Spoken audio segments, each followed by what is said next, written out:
Y vamos a empezar, en primer lugar, por los precios máximos. Los precios máximos, como he dicho antes, siempre se fijan a un nivel inferior a lo que fijaría el mercado. Es como si dijéramos un techo por encima del cual no puede subir. Nadie, ningún estado fija un precio máximo por encima del que fijaría el mercado, porque no tiene ningún sentido. Siempre se fija por debajo del que fijaría el mercado. Entonces, ¿cuál es el efecto, en términos de teoría económica, de los precios máximos? En todos los libros de texto neoclásicos y centrados en el paradigma del equilibrio al uso, se centran básicamente en este primer efecto que voy a comentar ahora, que es el efecto de aparición inmediata de un fenómeno de escasez, pero no se centra en el segundo efecto, que es todavía más importante, relativo a la malsana influencia que tiene el precio máximo sobre el espíritu empresarial. Vamos a ver, si se fija un precio por ley inferior al de mercado, a ese precio tan bajo, inmediatamente surge muchísimas más personas que quieren comprar que los que están dispuestos a vender. A un precio de mercado, las cantidades que se ofrecen y demandan son parecidas.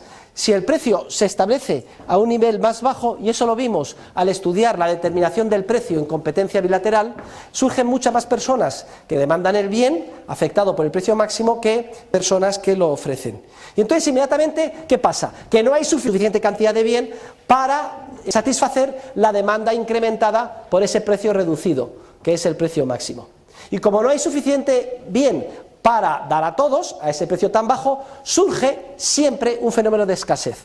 Y como no ha quedado bien claro, lo diré una segunda vez. Siempre que se establece un precio máximo con el poder coactivo del Estado por debajo del que fijaría el mercado, surge el fenómeno de la escasez.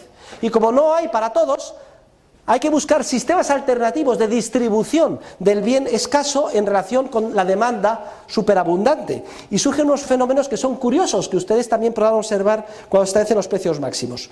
Si no hay para todos, pues entonces inmediatamente se organiza un sistema, puede ser de distribución de que, lo que llaman los americanos, first come, first served basis. El primero que llegue, el primero se lo lleva. Se organiza en una cola, cuando hay un precio máximo, una cola. Y entonces los primeros de la cola pueden comprar el bien, y los que están detrás de la cola no pueden adquirir el bien. Pero claro, muchas veces se dice, es injusto, hacemos una cola de 20 personas y solo pueden comprar la leche los primeros 6 y los otros 14 se quedan sin nada, eso es injusto. Entonces viene el político y dice, joder, menudo lío me he metido por poner el precio máximo, y hay colas, y además es injusto y clamor popular, ya está lo que tengo que hacer. Para que todos puedan llevarse algo, voy a racionar la poca leche que hay entre los 20 de la cola. Se establece lo que se llaman las cartillas de racionamiento. Como no hay para todos, vamos a dar una cartilla de racionamiento, y su cartilla de racionamiento le da derecho a tantos kilos de pan, a medio litro de aceite, etc. Y no se rían ustedes, porque sus bisabuelos y abuelos han vivido en épocas con cartillas de racionamiento, cuando había precios máximos en España. Hay otro sistema de asignación del recurso, si no funciona el mercado, porque hay un precio máximo. Yo tengo que comprar y no hay para todos. La amistad, oye, que te hice tal favor tal día, véndeme por favor un jamón, o otro procedimiento todavía más morboso para tratar de convencer al vendedor de que te venda a ti. Pueden ustedes desarrollar su imaginación cuanto quieran. O en última instancia la violencia. Hay un totum revolutum y va la gente a la tienda, la rompe y se lleva el televisor debajo del brazo. Fíjense ustedes, todos son procesos violentos, redundantes, injustos y absurdos en el momento en que el mercado deja de funcionar y se establece el precio máximo por parte del Estado. Pero es que este fenómeno de la escasez, que es reconocido en todos los libros de texto de economía, se ve aún más agravado por el perverso efecto que tiene el establecimiento del precio máximo sobre el espíritu empresarial.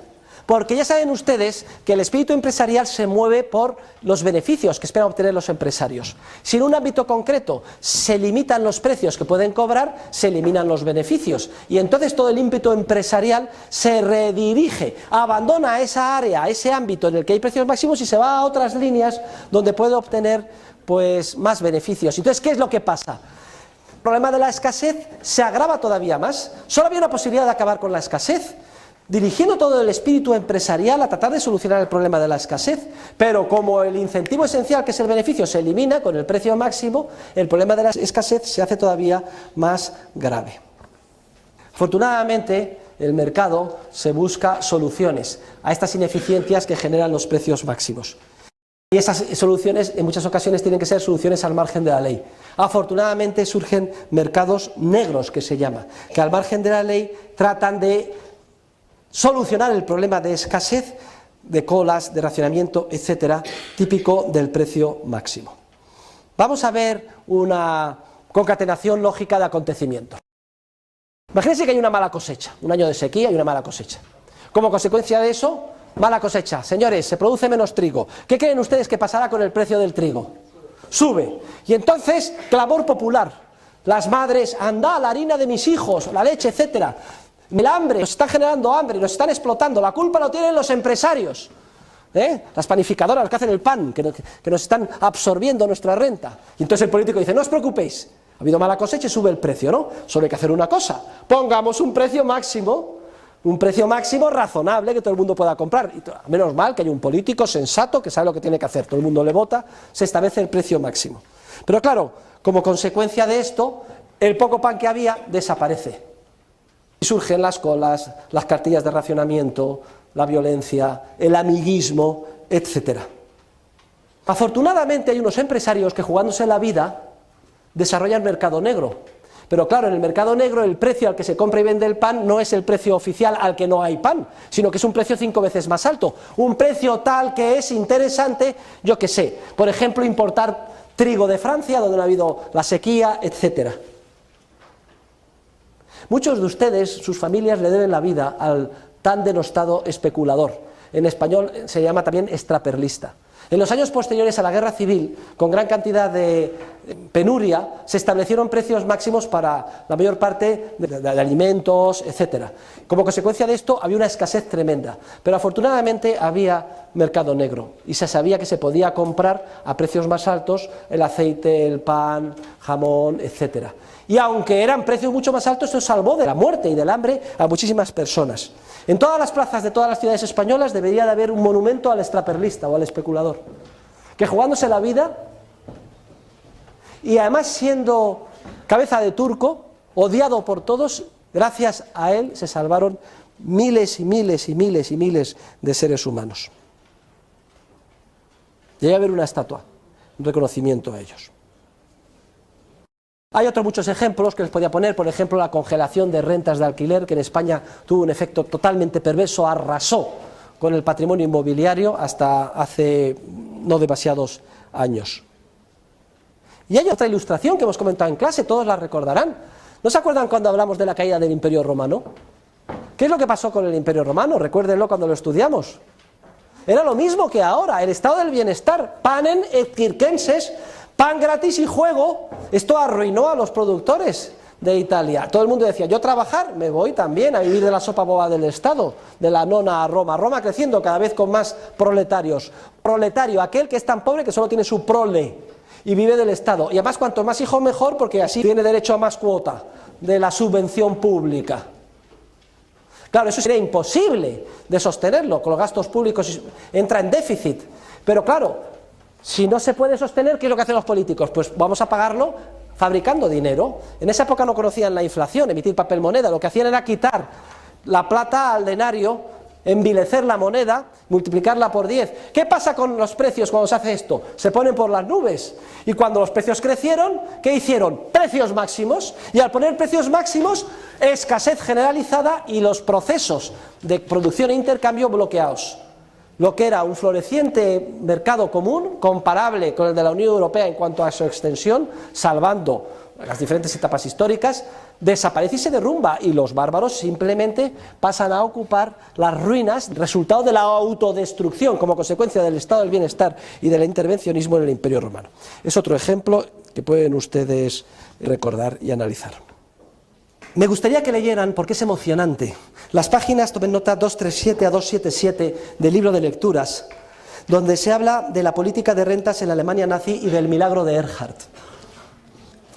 Miren, termina la Segunda Guerra Mundial, Alemania destruida por los bombardeos, etc. 11 millones de muertos en Alemania, ocupada por las potencias ganadoras, Inglaterra, Francia, Estados Unidos y Rusia. Vienen las potencias occidentales, no piensen ustedes que eran los comunistas, de eso ya se sabe lo que hay que esperar, y dicen, esto no hay tutía que se pueda organizar un país hundido, y establecen toda una lista de precios máximos para los bienes de primera necesidad, de alimentación, etc. Resultado: hambre, escasez, penuria. Pero afortunadamente, el que había sido alcalde de Colonia, Adenauer, por una serie de azares del destino, nombra ministro de Economía Ludwig Erhard, que había sido alumno de Röpke y había estudiado los libros de Mises, Hayek, etc. Y Erhard, que era un economista de los que saben, decían: aquí solo hay una solución, aquí tenemos que eliminar todos los precios máximos y establecer el mercado libre. Y lo propone a las potencias occidentales y todos le contestan. Eran todos militares, habían traído a los mejores asesores, a un tal Galbraith, que decían que era un genio de la economía y iba a salvar a Alemania, y lo que hizo fue hundirla. ¡Qué vergüenza! Igual que Estados Unidos cuando ocupó Japón con el general MacArthur, intervencionismo y precios máximos. ¡Qué vergüenza que Occidente impusiera eso! Ni caso. Dice: está usted loco, ¿cómo va a dejar libres los precios con una Alemania destruida? Pues señores, un domingo, cuando estaban jugando al golf, los ocupantes, y bajo su responsabilidad, los señores Adenauer y Erhard hacen un decreto, le llaman muy corto: artículo único, a partir del lunes quedan eliminados todos los precios máximos y son libres en Alemania. Dice Erhard que estaba aterrorizado, dice: tiene que funcionar la teoría económica que he leído, tiene que funcionar porque si no me cesan. Efectivamente, los ingleses, los americanos, su prensa, se levantan el lunes, su café y ¡pah! ¿Pero qué han hecho esto? Inmediatamente llamando: estáis locos, vamos a echar, etcétera. Dice, pero ¿saben ustedes qué pasó? El milagro de Erhard. Resulta que no se sabe de dónde, de debajo de las piedras, de los escombros, de las ciudades destruidas alemanas, se inundaron unos mercados improvisados de huevos, leche, pan, patatas y comida en superabundancia. ¿Dónde estaba todo eso antes? Oculto por los precios máximos. Y ante la evidencia, las potencias ocupantes tuvieron que callarse. Y ese fue el comienzo del milagro económico alemán, lo que se llama el Wirtschaftswunder, el milagro económico alemán, que fue a su vez el espejo del llamado plan de estabilización de la economía española, que se llevó a cabo pues 10-13 años después.